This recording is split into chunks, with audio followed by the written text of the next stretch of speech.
सोचने की बात है। जो इंसान 500 क्वांटिटी 600 क्वांटिटी में काम कर रहा था, उसको तो एक धेले भर का फर्क नहीं पड़ने वाला ना। फर्क किसको पड़ रहा है? तो दोस्तों आज मैं बात करने वाला हूँ 30% टैक्स एफएनओ सेगमेंट के ऊपर किस तरीके से लगेगा, अगर लगता है, और अगर आप लोग ट्रेड करते हो तो किस तरीके से आपको वहां पे एक बड़ा नुकसान देखने के लिए मिलने वाला है। वीडियो को अंत तक देखोगे तो आपको सारे क्वेश्चन के आंसर मिलने वाले हैं। पहली चीज आती है, आप में से काफी सारे लोग परेशान हैं कि कल जो डेट है, बजट की डेट है, उस पर्टिकुलर टाइम पर क्या हो सकता है कि मार्केट के अंदर एफएनओ सेगमेंट के ऊपर 30% टैक्स की बात की जा रही है। बट मैं आपको कुछ चीजें एक्सप्लेन करना चाहता हूँ, वो टैक्स है या टीडीएस है, पहले तो इस चीज को आइडेंटिफाई कीजिए। अगर वहां टीडीएस की बात की जा रही है तो पहले इसके पीछे के लॉजिक को समझिए। आप लॉजिक समझने के बाद में खुद ब खुद कहेंगे कि ऐसा होना थोड़ा इम्पॉसिबल वाली बातें हो जाती है। कैसे, मैं समझाता हूँ। आपको पता होगा कि आप जब सैलरी पर्सन हो गए तो आपके 5% टीडीएस कट कर लिया जाता है कुछ जगहों पर, कुछ जगहों पर इससे ज्यादा किया जाता है। वो टीडीएस कट करने का मेन कारण क्या रहता है कि जब अब आप अपने आईटीआर को फाइल करोगे साल के अंत में, तो आपको वो 5% आपका वापस मिल जाता है। क्यों? क्योंकि वो टीडीएस है, नॉट टैक्स। डायरेक्टली बात ध्यान रखो, वो टैक्स के रूप में पे नहीं किया गया। आपका टीडीएस कट हुआ। कट होने के बाद अब साल के अंत में आप क्या कर रहे हो? आप अपना इनकम टैक्स फाइल कर रहे हो। जिस भी टैक्स स्लैब में आप आते हो, उस टैक्स स्लैब के हिसाब से आपको वहां पे टैक्स पे करना पड़ता है, और पे करने के बाद में जो आपका टीडीएस है वो वापस आपको रिटर्न मिल जाता है। नॉर्मली ये चीजें देखने के लिए मिलती है। अब बात आती है, अगर एफएनओ सेगमेंट के ऊपर आम जनता को गवर्नमेंट दूर रखना चाहती है। देखो, मैं कुछ चीजों के आंसर आपको बहुत ही क्रिस्टल क्लियर साउंड में दे देता हूं, कैसे, समझो। पहली बात आती है कि क्या शेयर मार्केट बंद हो सकती है? पहला क्वेश्चन का आंसर तो आप खुद दीजिए। आंसर है नहीं। कारण इसके पीछे क्या है? इतनी बड़ी बड़ी इंडस्ट्री है। आपको क्या लगता होगा कि गवर्नमेंट एक्चुअल में, रियल गवर्नमेंट जो है वो ये है, but actual government back side पे काम कर रही होती है। इस बात को ध्यान रखो। जो पैसे वाले लोग है ना, एक्चुअल में वो असली गवर्नमेंट है। वो कभी भी ऐसी चीजें नहीं चाहेंगे कि वो अपने पैसे को इन्वेस्ट करने की जो जगह है, जिसको शेयर मार्केट बोलता है, उसको तबाह कर दे या उसको बिल्कुल काम करने से रोक दिया जाए। तो आपको ये बात बता देता हूं कि पहले की जो समय था ना, 2013-14 की बात करें तो जब ऑप्शन ट्रेडिंग की जाती थी तो वहां पे वॉल्यूम की प्रॉब्लम निकल के आती थी। अब वो प्रॉब्लम को सॉल्व करने के लिए क्या किया गया? ऑप्शन ट्रेडिंग को इजी बनाने के लिए, कह सकते हो बहुत ही इजी बनाने के लिए, लोगों को मोटिवेट किया गया। अब लोग मोटिवेट हो गए। अब इतने ज्यादा मोटिवेट हो गए कि गवर्नमेंट को डर लग रहा है कि मालिक ऑप्शन ट्रेडिंग सब करेंगे तो इक्विटी में कौन इन्वेस्टमेंट करेगा। मैं आपको कुछ बातें एक्सप्लेन करता हूं, गवर्नमेंट के क्या प्लान रहते हैं, गवर्नमेंट क्या चाहती है। आप एक चीज बताइए, कोविड कंडीशन में क्या हुआ था? कोविड कंडीशन में लोगों के पास पैसा नहीं था। उस कंडीशन में आरबीआई ने क्या किया? अपना रेपो रेट जो है वो कम कर दिया, जिसके तहत हुआ क्या? जितने भी बैंक्स थे उन लोगों ने आम जनता को जो लोन था वो कम ब्याज दर पे दिया। इस तरीके से गवर्नमेंट ने कुछ ना करते हुए भी कुछ खास तो नहीं किया ना, घर घर जाके मोटिवेट तो नहीं किया लोगों को। उस कंडीशन में भी लोगों ने फिर लोन लिया और हमारी जो इकोनॉमी थी वो वापस खड़ी होना चालू हो गई। इसी तरीके से जब लोगों के हाथ में ज्यादा पैसा आ जाता है तो उस कंडीशन में गवर्नमेंट क्या करती है? आरबीआई के थ्रू रेपो रेट को बढ़वा देती है। रेपो रेट ज्यादा होगा, इसका मतलब क्या है? जो बैंकों को लोन होगा वो आरबीआई की तरफ से जो दिया जाता है वो भी ज्यादा दरों पे मिलेगा, और उसी तरीके से बैंक भी आम जनता को महंगा लोन प्रोवाइड करेंगे, जिसके कारण जनता जो है अवॉइड करेगी लोन को लेना। और इससे क्या है? जनता के बीच में पैसे की कमी महसूस होगी, और जो सामने वाली पार्टी है, जो इंसान उस प्रोडक्ट को सेल करता है, जब वो देखेगा कि यार ये 100 रुपए का प्रोडक्ट कोई खरीदना ही नहीं चाहता, तो वहां पर वो 100 रुपए की वैल्यू को 95 कर देगा। इस तरीके से गवर्नमेंट इनडायरेक्ट वे के अंदर, कह सकते हो सामने ना आते हुए भी, अपने इकोसिस्टम को जो उन्होंने बनाया हुआ है कि किस तरीके से मार्केट के अंदर पैसा डालना है और किस तरीके से मार्केट को स्टेबल करना है। आप सोचो, लोगों पे कम पैसे हैं, उस कंडीशन में जो महंगाई थी वो कम करने की बातें की जाए तो कैसे होगी? अभी मान लीजिए कोई इंसान है जो कि 100 रुपए का कोई प्रोडक्ट सेल करता है, और वो इंसान इसलिए सेल करता है क्योंकि सबके पास 100 रुपए इजीली अवेलेबल है। कल को अगर वो 100 रुपए नहीं रहते हैं तो उस कंडीशन में वो इंसान अपने प्रोडक्ट की वैल्यू कम करेगा, और गवर्नमेंट अपनी पीठ थपथपाएगी, क्या कहकर? कि मैंने यहाँ पर महंगाई दर को कम कर दिया। एक्चुअल में कह सकते हो गवर्नमेंट के द्वारा यूज की वाली ट्रिक्स होती है। अब यहाँ पे बात आती है, बातें मैंने आपको क्यों एक्सप्लेन की, ये बात ध्यान रखो कि गवर्नमेंट कभी भी नहीं चाहेगी कि किसी भी एक इंडस्ट्री या फिर ऐसी इंडस्ट्री जो कि पूरी की पूरी मैक्सिमम जो अदर इंडस्ट्रीज है उनमें इन्वॉल्वमेंट रखती है। शेयर मार्केट में कोई ही ऐसी कंपनी होंगी, लाइक कह सकते हो सेगमेंट की कंपनी होंगी जो वहां पे लिस्टेड ना हो। तो क्या गवर्नमेंट अपनी शेयर मार्केट को तबाह करने के बारे में सोचेगी? अब बात आती है कि आप कहोगे एफएनओ सेगमेंट अगर बंद हो गए, तो मैं आपको खुल्लम खुल्ला एक लाइन में अगर आंसर दूं, FNO segment, future and option segment को गवर्नमेंट बंद नहीं कर सकती। कारण उसके पीछे समझ लीजिए। मैं मान लीजिए मैं लेके बैठा हूं 1 करोड़। अब मैं बात आती है, मैं 1 करोड़ रुपए को क्या मैं केवल एक ही स्टॉक के अंदर इन्वेस्ट कर दूंगा? नहीं, मैं यहाँ पर अपने पैसे को डिफरेंट स्टॉक्स के अंदर बांटूंगा। अब बात आती है, मैंने एसबीआई का शेयर लिया, मान लीजिए उसका प्राइस है 800 के हिसाब से, मैंने 1000 शेयर खरीदे तो मुझे 8 लाख रुपए की इन्वेस्टमेंट लगी। अब मुझे यहाँ पे पॉइंट समझिए कि 800 रुपए के हिसाब से मैंने इन्वेस्टमेंट की है।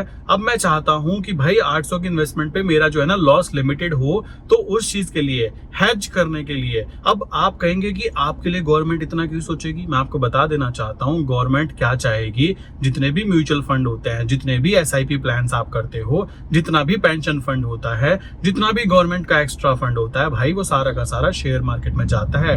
आपको क्या लगता है कि हमारे इंडिया के सबसे बड़े पोर्टफोलियो की बात करें तो जो हमारे प्रेसिडेंट है उनका पोर्टफोलियो इंडिया के सबसे बड़े पोर्टफोलियो की लिस्ट में आता है? इस बात को दिमाग में बिठा लीजिए कि गवर्नमेंट कभी भी ऐसे डिसीजन नहीं लेना चाहेगी जिसके द्वारा पूरी की पूरी शेयर मार्केट तबाह हो जाए और जो सबसे बड़ा पोर्टफोलियो लेकर बैठा हुआ इंसान है हमारे प्रेसिडेंट, उनका पोर्टफोलियो भी माइनस में चला जाए। ऐसा तो कभी नहीं चाहेंगे। तो वहां पर क्या होने वाला है, जितने भी बड़े बड़े डीआईएस होते हैं, एफआईआईस होते हैं, वो लोग इंडिया में आकर काम तभी कर रहे हैं जब उनको यहाँ पे हेजिंग इंस्ट्रूमेंट मिल रहे हैं। अगर वो अपनी पोजीशन को हेज नहीं कर सकते, सोचो मैंने 10,000 क्वांटिटी खरीदी, मैं तो अपनी बात कर रहा था कि मैंने 1000 शेयर खरीदे। अब 1000 शेयर में भी मेरा मैक्सिमम लॉस कितना हो सकता है? 800 रुपए का शेयर जीरो हो सकता है। बट एक बात ध्यान दो दोस्तों कि अगर वो जीरो हो जाएगा तो मेरा तो पैसा खत्म हो गया। अब मैं यहाँ पे क्यों काम करूंगा? मैं फिर दूसरी कंट्री में जाऊंगा जहां पर मुझे हेजिंग इंस्ट्रूमेंट मिले। अब वो कैसे मिलता है, ध्यान से समझना। ये बातें बहुत ही सिंपल है और सिंपल चीजों पर ही मार्केट चलती है,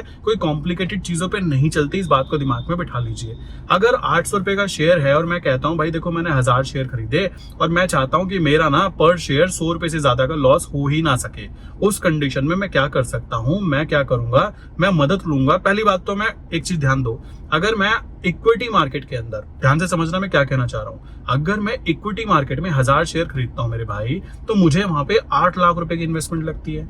और सेम चीज अगर मैं इक्विटी के बजाय, देखो ये गेम मैं पहले भी समझा चुका हूं आपको कि इक्विटी मार्केट में अगर आप इन्वेस्टमेंट करते हो और आप लॉन्ग टर्म में जाते हो तो आपको 10% टैक्स लगता है। और उसमें भी लोग ट्रिक लगा लेते हैं कि जो उसका प्रॉफिट आया उसको कहां पे इन्वेस्ट कर देते हैं, उसको कर देता है रियल एस्टेट में इन्वेस्टमेंट, तो वहां पे टैक्सेशन में फायदा मिल जाता है। ये भी कारण है कि लोग यहाँ पे 8 लाख इन्वेस्ट करेंगे, 10% का टैक्स पे करेंगे, जो प्रॉफिट बनेगा बहुत अच्छा।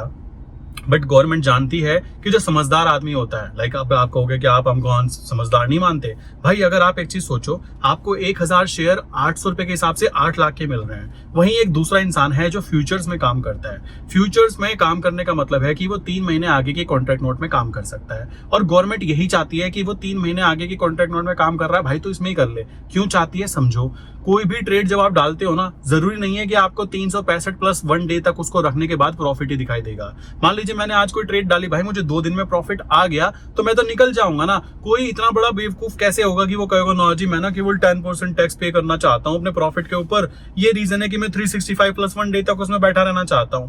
ऐसा कोई भी नहीं करना चाहता। हाँ कोई होंगे, बहुत अच्छी बात है, तालियां। बट नॉर्मली एक स्टेबल पर्सन जो होगा ना, जिसको पता होगा कि शेयर मार्केट में प्रॉफिट गेन करना एक अच्छी बात तब होती है जब आप सही जगह पर एंटर करो और सही जगह पर निकल जाओ। सोचो आज एसबीआई के शेयर 800 है, कल 2 दिन बाद वो 850 हो जाता है, मुझे बहुत बड़ी movement with in like 2 days 3 days में मिल जाती है। तो क्या मैं ये कहकर बैठा रहूंगा कि ना जी मुझे अगर यहाँ पे 50,000 का प्रॉफिट होगा तो मुझको 15% टैक्स पे करना पड़ेगा, क्योंकि शॉर्ट टर्म कैपिटल गेन तो 15% है और लॉन्ग टर्म कैपिटल गेन 10% है, तो 5% बचाने के लिए ना मैं 365 प्लस 1 डे तक बैठा रहूंगा। तो ऐसा कोई भी नहीं करने वाला, पहले तो इस चीज को क्लियर कर लीजिए। दूसरी बात आती है, जो बड़े प्लेयर होते हैं उनके द्वारा लाइक मार्केट पार्टिसिपेंट्स की रिक्वेस्ट के ऊपर ही हमारी मार्केट के अंदर फ्यूचर एंड ऑप्शन पार्टी को लॉन्च किया गया था। ये बात ध्यान रखो। और हम लोग जो है ना फॉलो करते हैं, हम लोग कुछ अपना नया नहीं बनाते।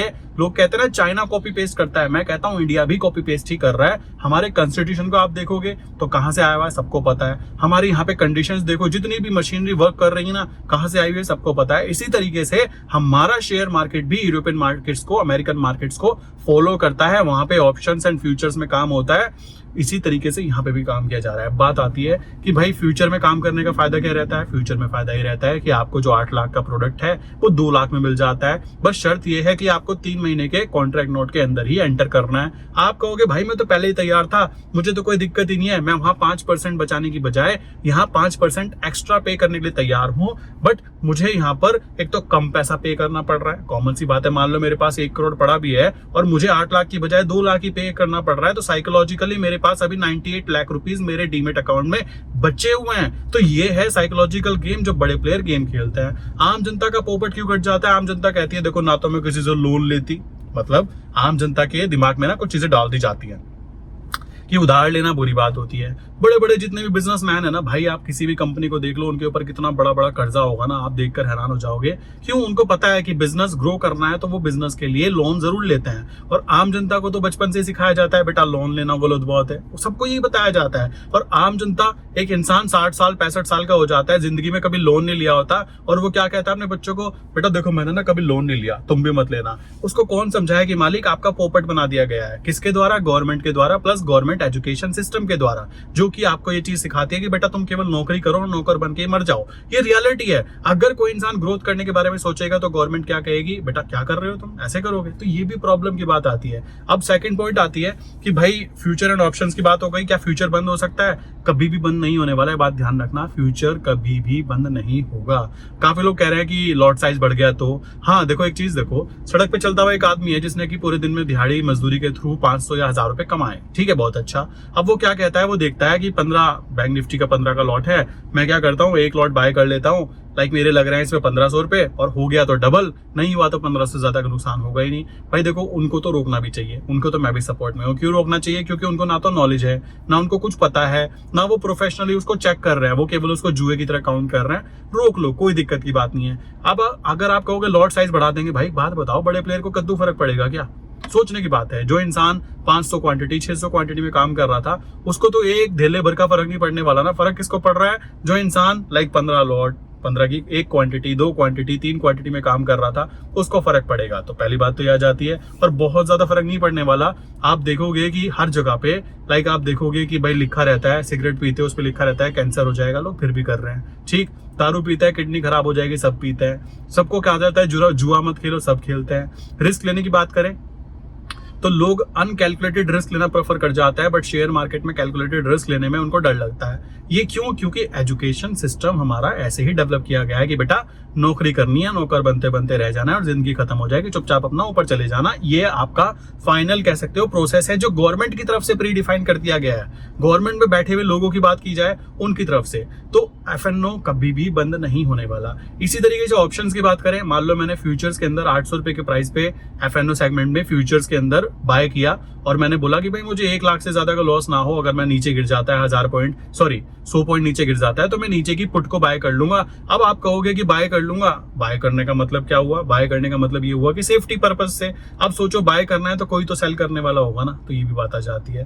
थर्ड पॉइंट यहाँ पे निकल के आता है कि क्या एफएनओ सेगमेंट पे 30% टीडीएस लग सकता है। देखो इनकम टैक्स की बात करें 30%, तो भाई जो लोग कमाते हैं वो तो ऑलरेडी पे करेंगे ना 20%।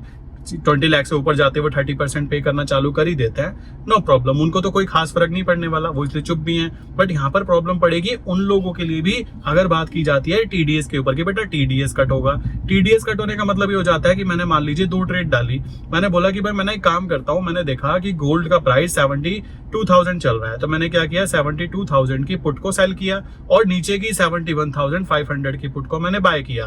और मेरा मेन इंटेंशन था कि गोल्ड जो है ना वो ऊपर जाएगा या फिर साइडवेज 72,000 पे ही रहेगा, तो उस कंडीशन में मुझे प्रॉफिट बनेगा। कैसे? मेरी जो 72,000 की पुट है उसका प्रीमियम का प्राइस ज्यादा होगा डेफिनेटली, और 71,500 की जो पुट है उसका प्रीमियम का प्राइस कम होगा, और दोनों जब जीरो हो जाएगी तो बचा हुआ जो गैप था एक्चुअल वो मेरा प्रॉफिट होगा। अब अगर यहाँ पे टीडीएस लगने की बातें आ जाती है तो आप खुद समझो। प्लस एक और चीज बोली जा रही है कि इसको ना स्पेकुलेटिव इनकम में रखेंगे। आप एक बात बताइए, मार्केट में बड़े पार्टिसिपेंट जो वर्क कर रहे हैं, एफआईएस, डीआईएस, म्यूचुअल फंड जो वर्क कर रहे हैं, क्या वो जुआरी हैं? आप इस चीज को बताइए। शेयर मार्केट में काम करना इट्स नॉट लाइक हलवा कि कोई भी आएगा खाएगा हाथ पूछ के चला जाएगा, है ना, ऐसा तो नहीं होता ना। लोग अपने 2-2, 3-3, 5-5 साल लगाते हैं अपनी स्किल्स के हिसाब से सीखने में, समझने में, तब जाके उनकी बातें समझ में आती है। और रही बात गवर्नमेंट की, तो गवर्नमेंट की इतनी भी क्षमता नहीं है कि गवर्नमेंट ढंग से एजुकेशन दे पाए शेयर मार्केट के बारे में। रियलिटी है, आप यहाँ पे देखो इंडिया में लोग एमबीए पता है क्यों करते हैं? नौकर बनने के लिए। एमबीए किया जाता है खुद का बिजनेस स्टार्टअप करने के लिए। 99.9% लोग एमबीए करते हैं किस चीज के लिए? मुझे वहां पे थोड़ी सी एक्स्ट्रा इनकम मिल जाएगी, मैं सर्टिफिकेट लगा लूंगा। एमबीए वालों को अगर मैं पूछूं ना 4 स्टॉक बता दो हर सेगमेंट के, हर सेक्टर के, भाई वो चक्कर खा के गिर जाएगा। रियलिटी ये है, हमारे यहाँ पे जो कॉलेज एजुकेशन सिस्टम की बात की जाए ना, वहां पे तो ये बातें सिखाई नहीं जाती। वहां पे तो कहा जाता है बेटा तुमको नौकर बनना है, यही रियलिटी है। तो आपको समझ जाइए, एजुकेशन के नाम पर गवर्नमेंट हमें क्या देती है? झुंझुना। क्या कहती है? बेटा नौकर बनना है, ये वाली मशीन चलानी है और जिंदगी भर यही चलानी है और चला के ऊपर निकल जाना है, ठीक है, और हमें वोट डालते रहना है क्योंकि हमने तुमको नौकरी दी है। ये ट्रू रियलिटी है। तो आप सोचो, एक ट्रेडर जब पढ़ाई करने के अलावा वो अपनी स्किल्स को इंप्रूव करता है, करते करते 3 साल 4 साल बाद जब उसको लॉजिक समझ में आता है, वो अपनी ट्रेड्स कंप्लीट करता है, अपने एजुकेशन सिस्टम के थ्रू करता है। तो क्या ऐसा लगता है आपको यहाँ पे ऐसी चीजें होंगी? अगर उसको जुआरी बोला जाएगा ना, तो ये बात ध्यान रखना कि जुआरी बोला जा रहा है तो हम तो जुआरी सही। क्यों सही? समझो इस बात को।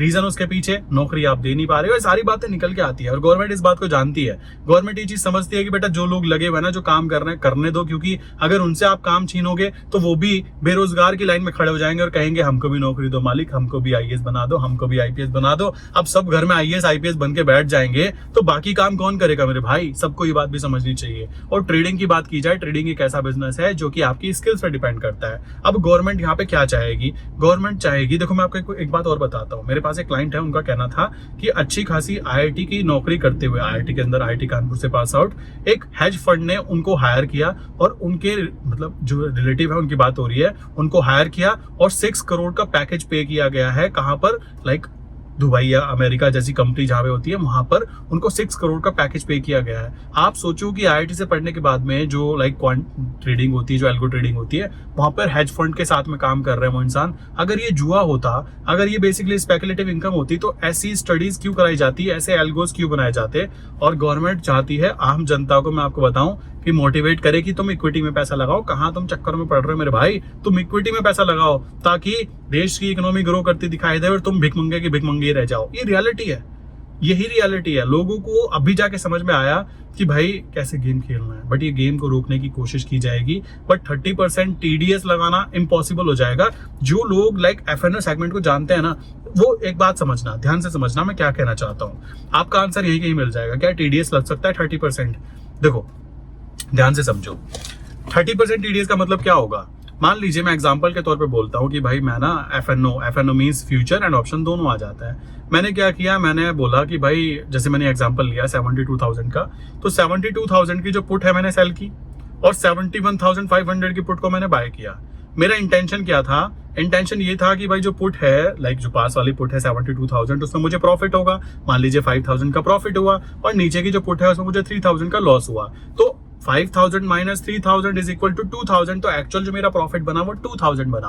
अब अगर यहाँ पर टीडीएस लग जाता है प्लस ये इनकम स्पेकुलेटिव इनकम में आती है, तो स्पेकुलेटिव इनकम का एक और ड्रॉबैक यहाँ पे निकल कर आता है कि आपकी हर ट्रेड ना इंडिविजुअल ट्रेड मानी जाएगी, उसको किसी दूसरी ट्रेड के साथ आप कंबाइन नहीं कर सकते। अब यहाँ पे क्या होगा? अगर यहाँ पर बेसिकली 5,000 के प्रॉफिट पे आपको 30% टीडीएस लग गया, ठीक है जी, 30% कट गया, चलो चला गया, और जो 3,000 का माइनस हुआ उसको आप कह रहे हो कि 3 साल या 4 साल कैरी फॉरवर्ड कर लेंगे। भाई ये क्या बेवकूफी है?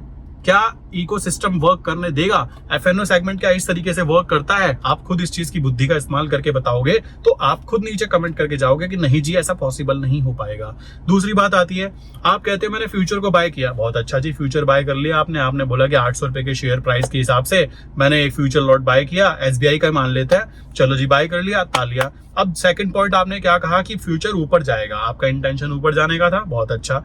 आपने बोला नीचे की पुट को ना मैं बाय कर लेता हूं फॉर हेजिंग पर्पस बाय किया आपने नीचे की पुट। अब आपको पहले ही पता है कि जो पुट है ना उसको मैंने बाय ही इसलिए किया है कि उसमें मुझे नुकसान हो जाए, ठीक है। अब क्या है, जो फ्यूचर आपने बाय किया है वो ऊपर की तरफ जाना चालू करता है और ऊपर जाके आपको वहां पे 30 पॉइंट का प्रॉफिट होता है। 800 का शेयर था, 830 का हो गया, एक्सपायरी हो गई, आपने 30 पॉइंट का प्रॉफिट बुक कर लिया। बुक करने के बाद में अब जो नीचे की पुट है उसने आपको लॉस प्रोवाइड किया। क्या अब जो प्रॉफिट बुक किया उस पे आपको 30% टीडीएस पे करना पड़ेगा? 30% पे किया तो वो नीचे वाली जो पुट आपने सेल की थी जिसमें आपको जीरो होना ही था, आपको पता था कि वहां पे मैं लॉस ले रहा हूं, बिकॉज वो आपका एक तरह से इंश्योरेंस था जो आपने वहां पे उसको बाय किया। तो अब इन दोनों चीजों को मैच कैसे करोगे मेरे भाई? अब मुझे इतना सोचो, आप सोच के खुद बताओ। अगर वहां से 30% टीडीएस कट हो गया और माइनस वाली ट्रेड के अंदर आपने कोई भी सहूलियत नहीं दी, आप कहते हो 4 साल में इसको रिकवर कर लेना, तो क्या बेवकूफी है मेरे भाई? Not possible. तो ये दोनों चीजें होना बहुत बहुत बहुत मुश्किल है। अगर ऐसा हो रहा है ना कि गवर्नमेंट चाहती है कि बस लगा दो, तो एक बात ध्यान रखना, हमने गलत लोगों को चूज करके ऊपर भेज दिया है। जिन लोगों को ना तो ट्रेडिंग का कुछ आता, जिन लोगों को ना नौकरी के बारे में कुछ खास पता, जिन लोगों को ना ये पता कि किस तरीके से इकोसिस्टम रन होता है। समझ रहे हो? रही बात मीडिया हाउसेस की, भाई मीडिया हाउस बिकाऊ होती है, सबको पता है। एक न्यूज डाल देता है। अब मान लीजिए मैं आपको एक एग्जांपल दूं, क्या पता है ये न्यूज जानबूझ के डलवाई जा रही हो कि एफएनओ पे टैक्स लगेगा, एफएनओ पे टैक्स लगेगा। ओ भाई 30% टैक्स ऑलरेडी लगता है। कौन कहता है टैक्स लगेगा? इससे ज्यादा क्या सारा तुम रख लो, फिर तो 70% तुम रख लो, 30% हमको दे दो।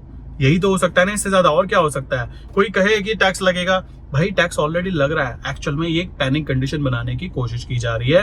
हो सकता है कल मार्केट गिर जाए, लाइक एफएनओ पे अगर कुछ बातें बोल भी दी गई।